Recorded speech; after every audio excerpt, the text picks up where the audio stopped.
శోకభయస్థానములు కలిగిన వివేకవంతుడైనటువంటి వాడు వాటిని చూసి చెలించిపోడు, ఊంచుకొని నిలబడతాడు. ఉంటాయి, చేసిన పాపానికి ఫలితం అలా వస్తోంది. పాపమునకు ఫలితమైన పుణ్యమునకు ఫలితమైన ఏదైనా ఫలితాన్ని ఇస్తున్నవాడొకడు ఉన్నాడు. వాడి పాదములు నేను పట్టి ఉండగా నేను తట్టుకోలేని స్థితిని వాడు నాకు ఇవ్వడు, నేను తట్టుకోగలిగిన స్థితిని నాకు ఇస్తాడు. వరద ఎంత వస్తే పడిపోకుండా నిలబడగలిగిన స్థితి చెట్టుకుంటే చాలుగా, వరద ఎంత అయితే దానికి ఎందుకు? అలా ఊంచుకోగలిగిన శక్తిని ఈశ్వరుడు ఇస్తాడు అని వివేకి భక్తితో నిలబడతాడు.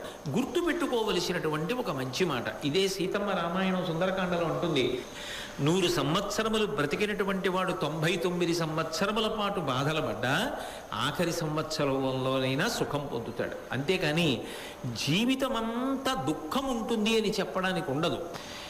ఏవి కూడా దుఃఖాంతములు చెయ్యరు. కావ్యముల